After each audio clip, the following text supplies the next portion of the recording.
আল্লাহ তাআলা আমাদের এই মজলিসকে কবুল করুন, আমিন। তাহলে কোরআনের হক কয়টি বলেছি? চারটি। এক নম্বরে কি বলেছি?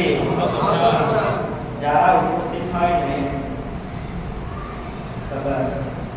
যারা এমন নাই, তাদেরকে কি কোরআনের মহব্বতকারী বলা যাবে? না। এই সময়ের জন্য বলা যাবে না। তো এই বিক্রি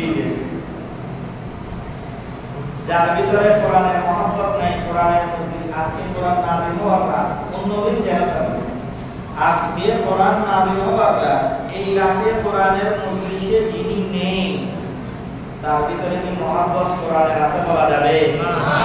দরবারি মতন বলা যাবে? না।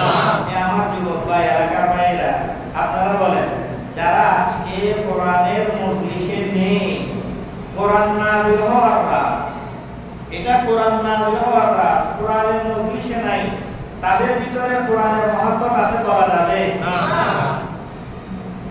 জীবের ভিতরে কোরআনের মহব্বত নেই, কি হয়ে যাবে? বই মাশাআল্লাহ, ডুবে যাচ্ছে, মনে আছে তাই বেসাদার বাবা না আর তো ফ্যামিলি, ছোট গ্রাম, অল্প মানুষ, সবাই সবাই চিনে রাখলে ভালো না? পারিবারিক আন্দাজের কথা বলে, যার ভিতরে কোরআনের মহব্বত থাকবে না, আল্লাহ তাআলার ভাষায় সে হয়তো জালিম, নয়তো মূর্খ। এখন আমরা কি মূর্খ হতে চাই বাবা? না। আমরা কি মূর্খ হতে চাই? না। আল্লাহ তাআলা যাদেরকে মূর্খ বলেছেন, জালিম বলেছেন, আমরা সেই কাতারে থাকতে চাই? না। আর তারা ঘরের মধ্যে শাসিয়ল আছে, বইনল আছে, হাওয়াল আছে, নানিয়ল আছে, ইতারা যদি আর মাথায় কিনুনের কেসি দেখতে হতে হলে বুঝতে হবে। আমাদের চাচি, নানি, খালা, আপু যারা বাসায় আছেন, একটু আমার কথাগুলো খেয়াল করেন। আজকের এই রাত্রিতে আপনাদের ঘরের মধ্যে যাদের হাজবেন্ড, স্বামী চলে গিয়েছে, ভাই চলে গিয়েছে, সন্তান ঘরে ঘুমোচ্ছে, খাচ্ছে, এনারা আল্লাহ তাআলার ভাষায় কোরআন মহব্বতকারী না হওয়ার কারণে হয়তো কেউ মূর্খের কাতারে চলে গিয়েছে, নয়তো কেউ জালিমের কাতারে চলে গিয়েছে। এখন আপনি তারা সমাধান না করে সুন্দর করে মসজিদে পাঠাই দেন, দরকার আছে? আমাদের ঘরের মধ্যে যদি আমার মা নেককার হয়, ছেলে বদকার হবে, ছেলে বদকার হবে, ছেলে ফাজিল হবে, দুষ্ট হবে, বেআমলি হবে, মা নেককার হলে ছেলেও আমলদার হবে, সুবহানাল্লাহ। বাবা নেককার হলে ছেলেও নেককার হয়ে যাবে, সুবহানাল্লাহ।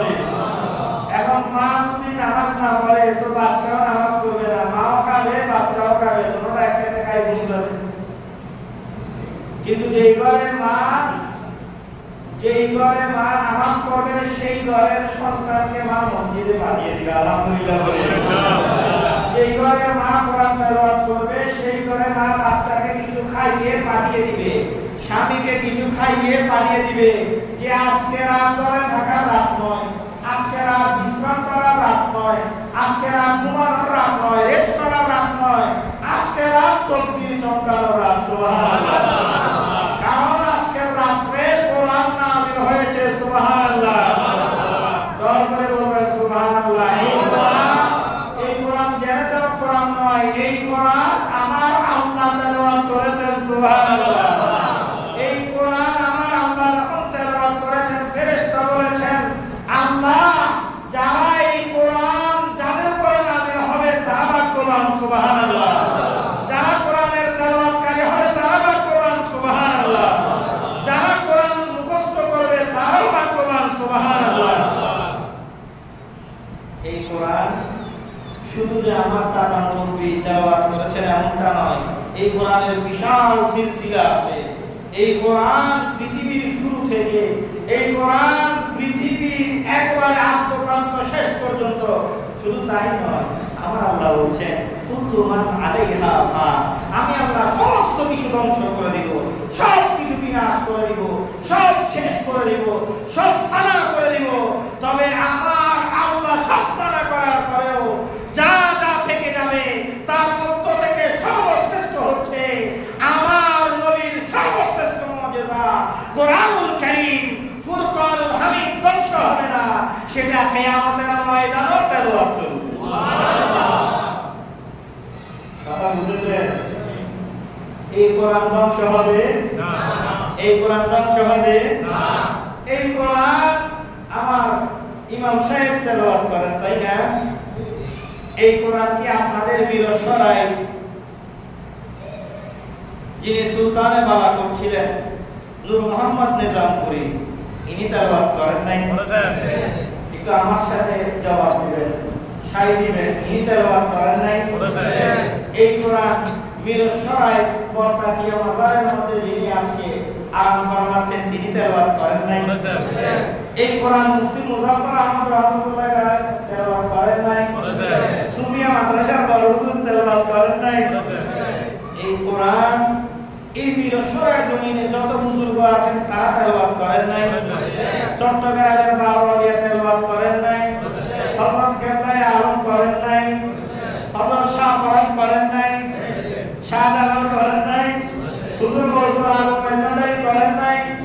খাজা মঈনুদ্দিন চিশতি করেন নাই? এর বাবা আওয়াজ বন্ধ হয়ে গেছে।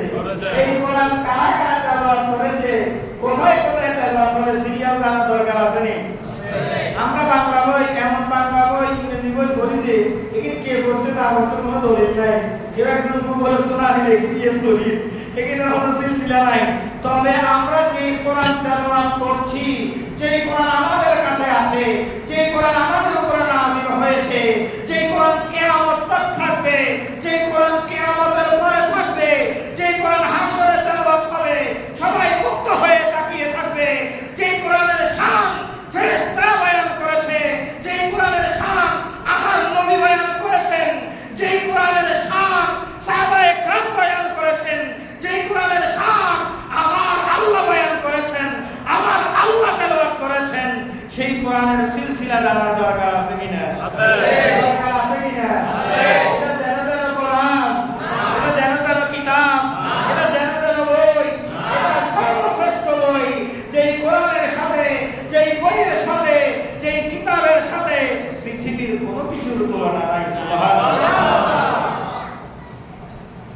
এই কোরআন আমার খাজা গরিবের আওয়াজ তেলাওয়াত করেছেন। সুবহানাল্লাহ। জোরে বলেন সুবহানাল্লাহ। এই কোরআন খাজার জবানে তো শুনেন নাই, যদি আমার খাজা বাবার জবানে শুনতেন কেমন লাগতো?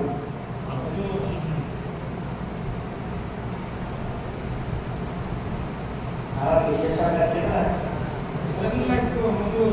হ্যাঁ, মধুর লাগতো।